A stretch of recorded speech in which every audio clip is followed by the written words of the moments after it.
بسم اللہ الرحمن الرحیم وبہ نستعین السلام علیکم ورحمۃ اللہ وبرکاتہ الحمد للہ القادر المقتدر القدیر والصلاة والسلام علی السید البشیر النذیر وعلی آلہ واصحابہ ووارث حالہ الامین المکین محی الدین برحمتک یا ارحم الراحمین وبعد فاعوذ باللہ من الشیطان الرجیم بسم اللہ الرحمن الرحیم فاسألوا اہل الذکر ان کنتم لا تعلمون صدق اللہ العظیم۔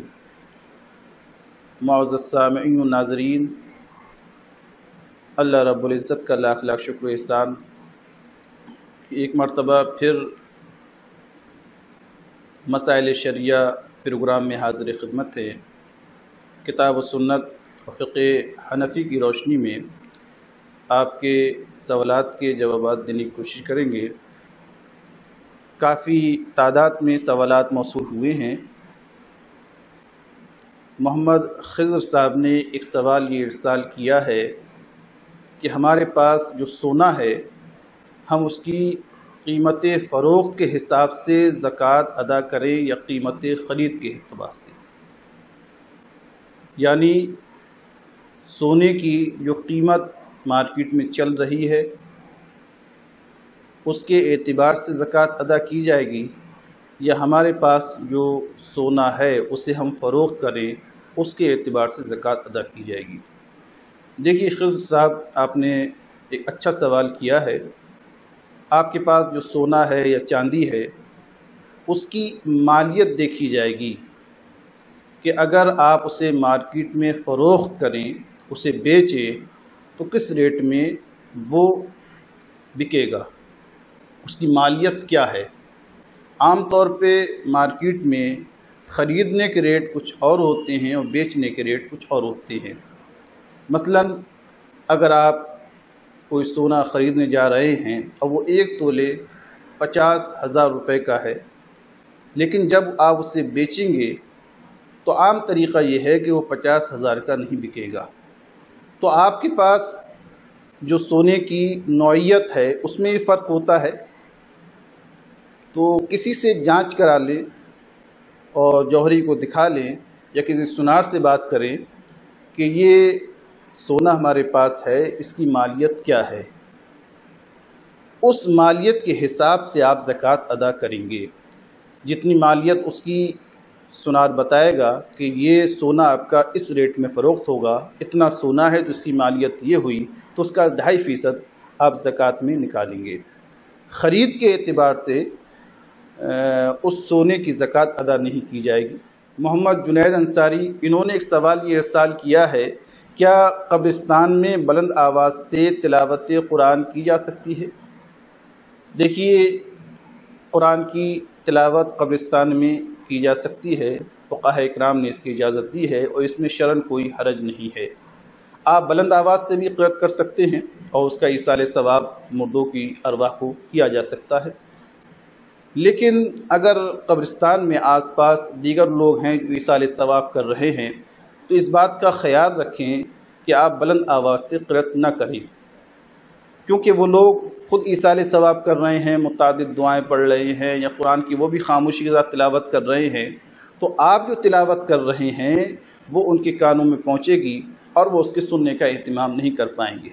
اور قرآن کے بارے میں اللہ تبارک و تعالیٰ نے خود ارشاد فرمایا ہے، وَإِذَا قُرِئَ الْقُرْآنُ فَاسْتَمِعُوا لَهُ وَأَنصِتُوا، کہ جب قرآن کی تلاوت کی جائے تو اسے غور سے سنو اور خاموشی اختیار کرو۔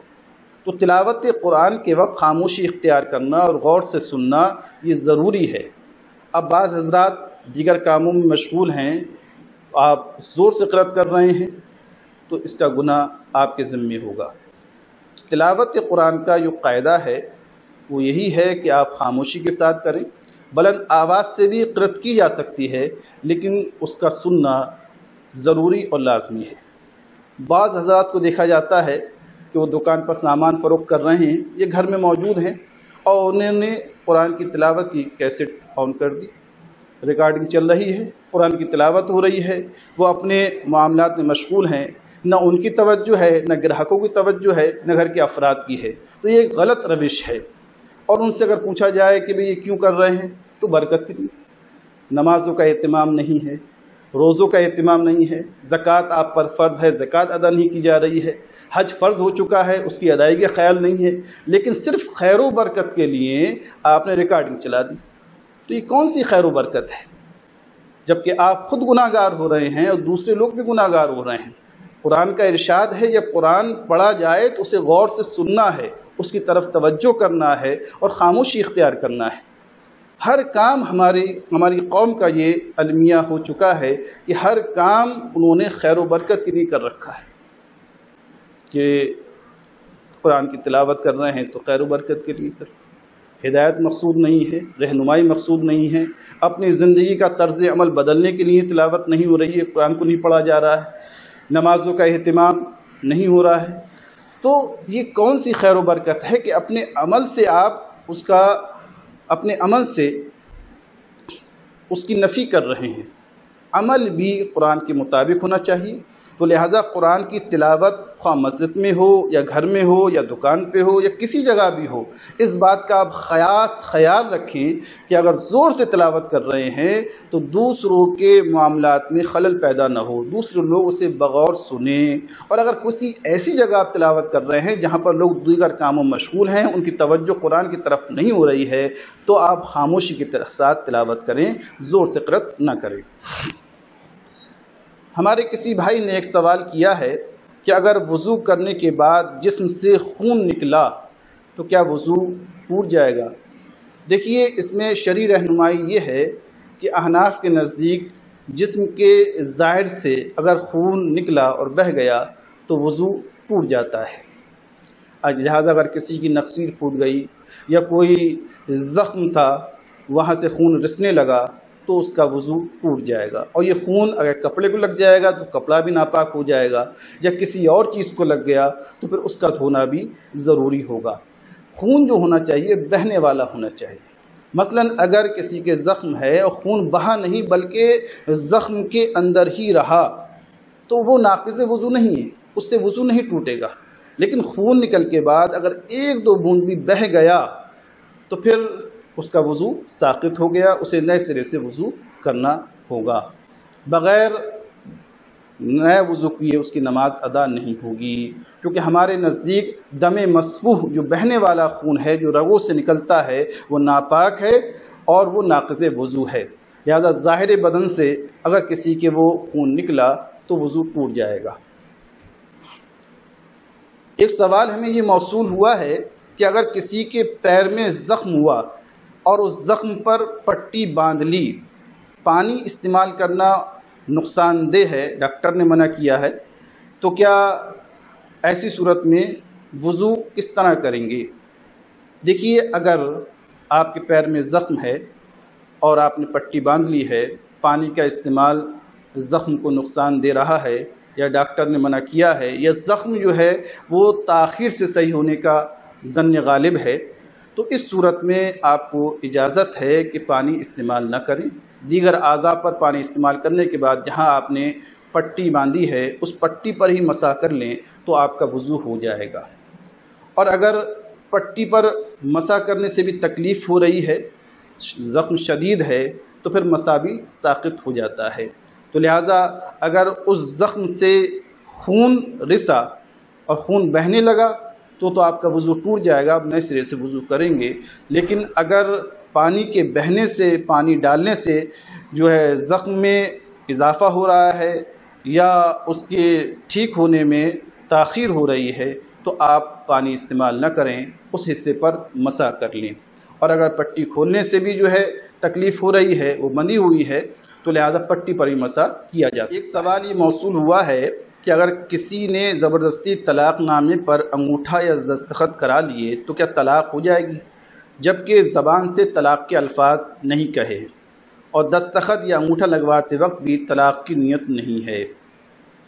دیکھیے، اگر کسی نے زبردستی آپ سے طلاق دلوائی، جبر کیا آپ کے اوپر، اور آپ کو اندیشہ ہے کہ بھئی اگر اس کی بات نہیں مانی تو جان کا خطرہ ہے، یا کوئی اس تلف ہوگا یا سخت پٹائی ہوگی، یا سخت پٹائی کا اندیشہ نہیں ہے، اس کے باوجود آپ نے زبان سے طلاق کہہ دی تو طلاق واقع ہو جائے گی۔ تو زبردستی اگر کسی نے طلاق دلوائی اور زبان سے آپ نے ادائیگی کر دی تو طلاق واقع ہو جائے گی۔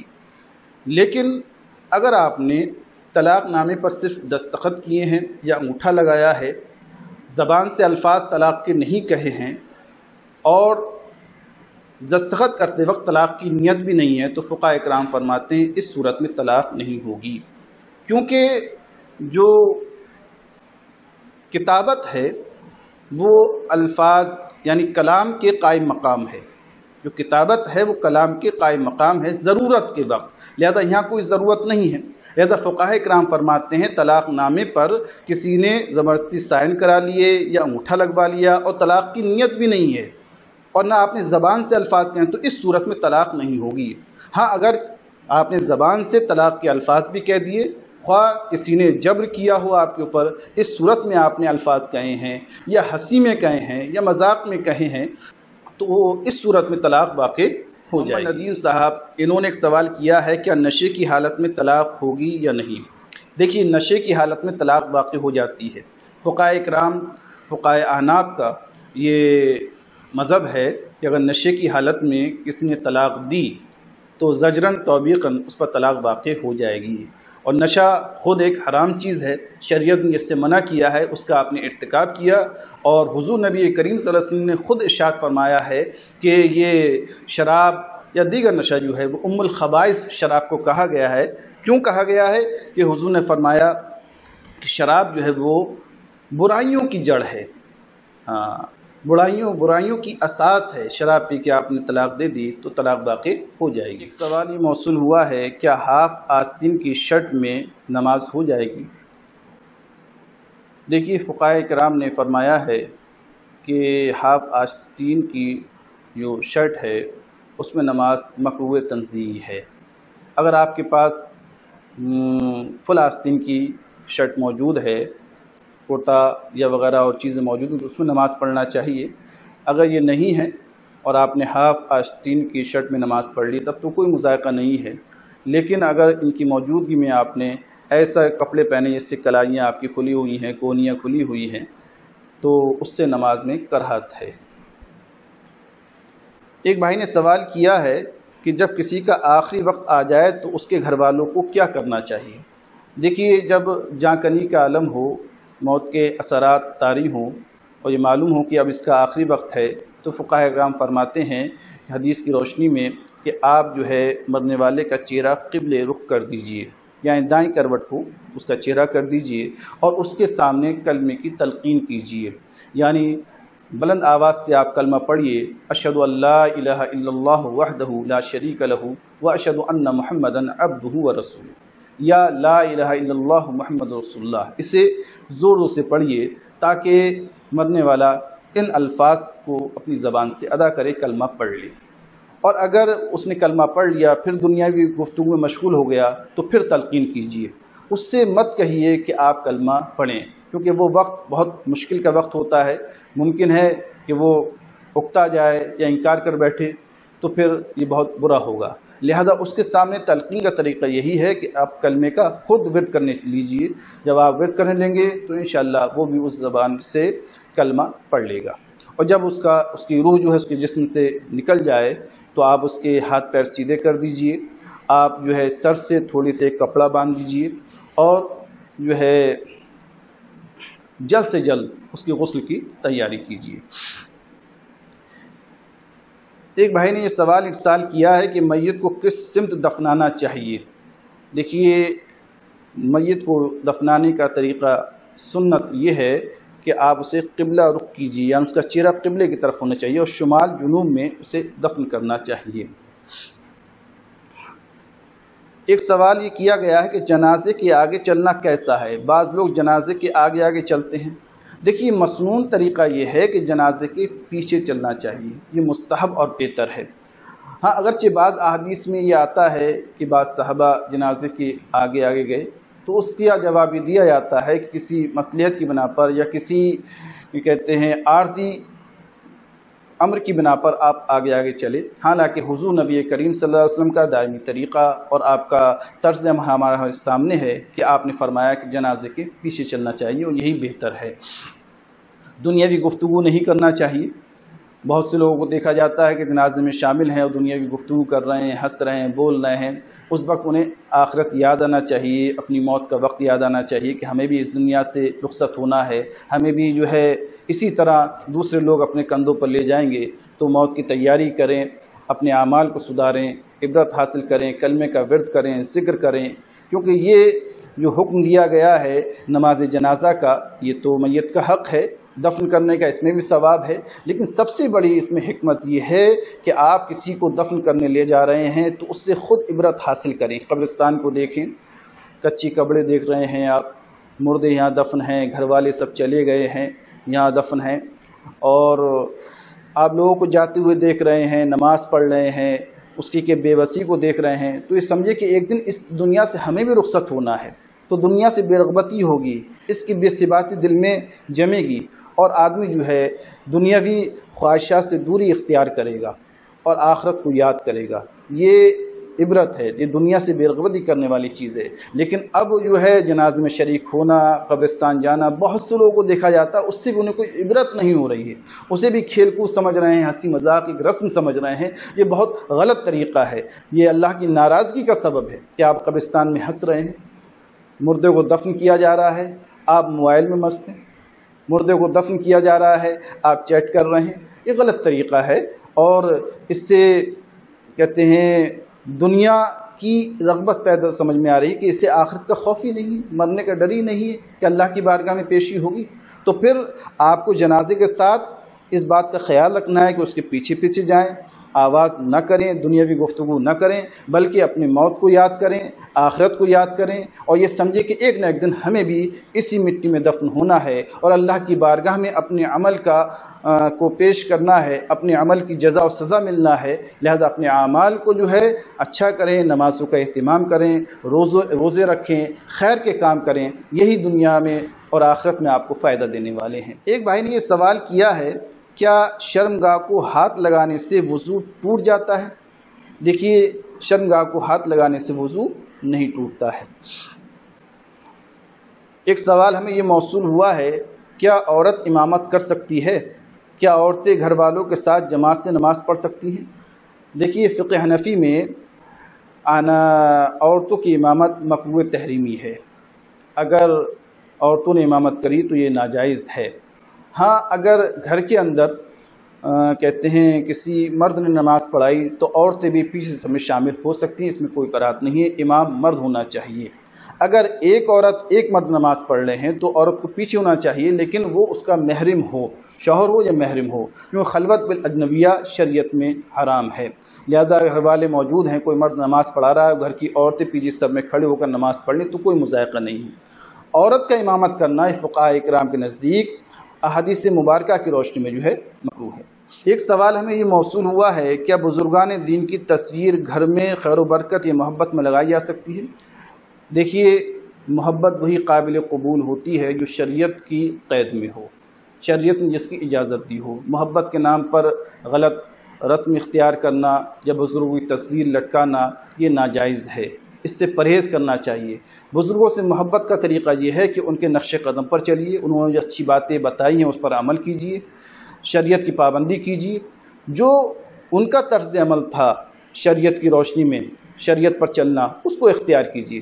آج ہم اس کو فراموش کر چکے ہیں، ان سے دور دور کا واسطہ نہیں ہے، اور خواہ مخواہ ان کی تصویروں سے برکت حاصل کر رہے ہیں کہ فلاں سے برکت حاصل کر رہے ہیں، لیکن اپنے عمل کو سدھارنے کی کوشش نہیں کر رہے ہیں۔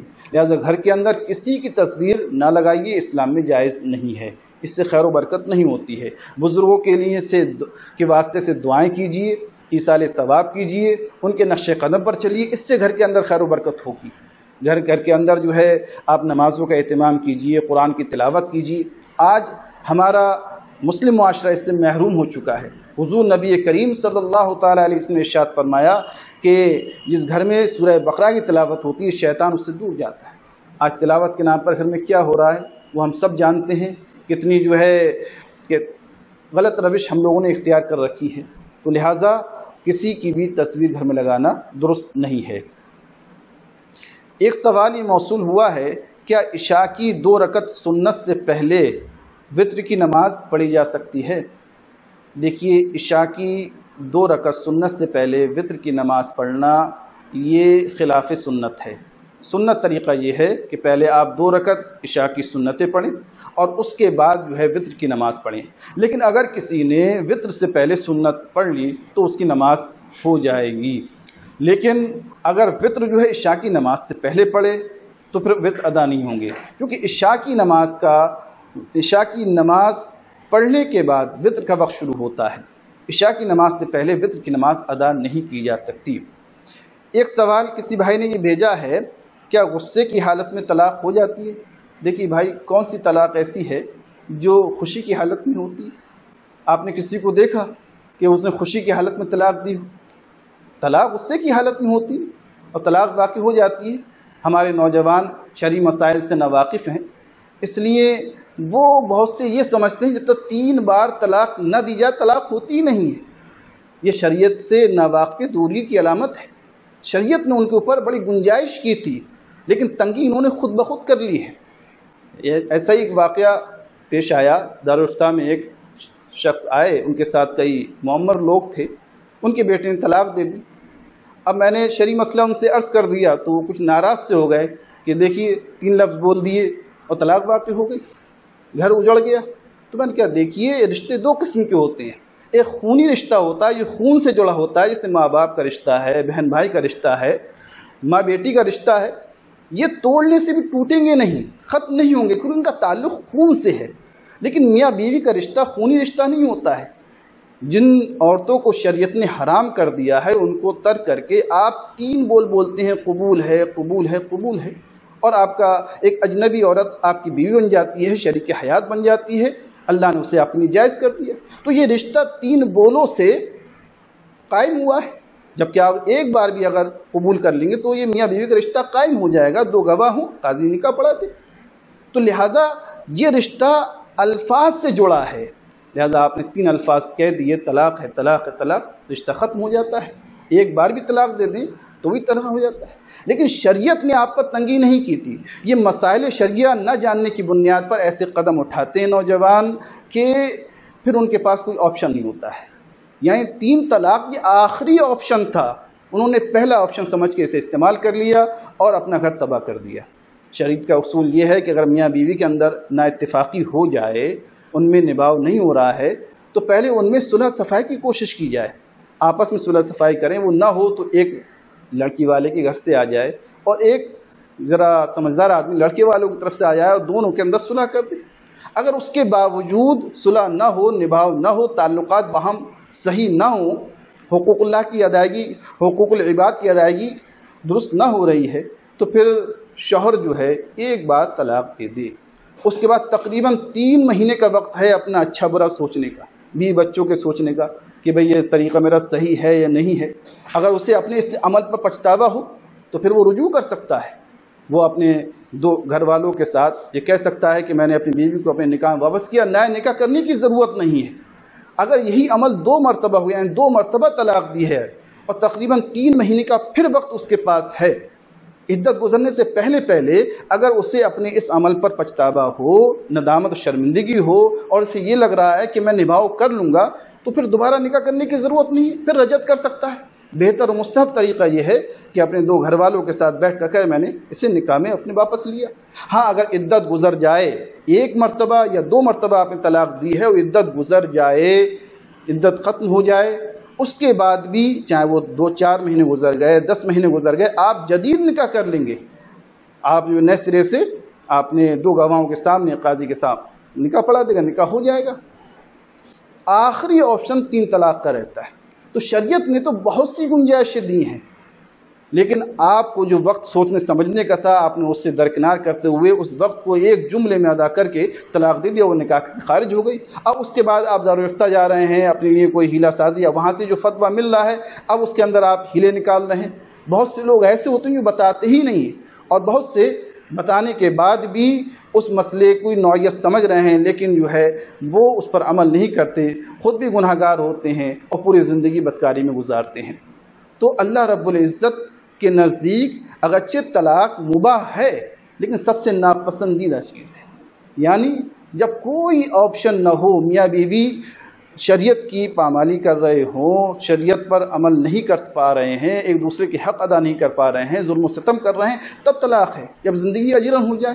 لیکن عام طریقے سے یہ ہوتا ہے کہ نوجوان غصے کی حالت میں ہوش گوا بیٹھتے ہیں اور ایک جملے میں، بلکہ کبھی تو یہ دیکھا جاتا ہے کہ سانس نہ ٹوٹے طلاق طلاق کہتے رہتے ہیں۔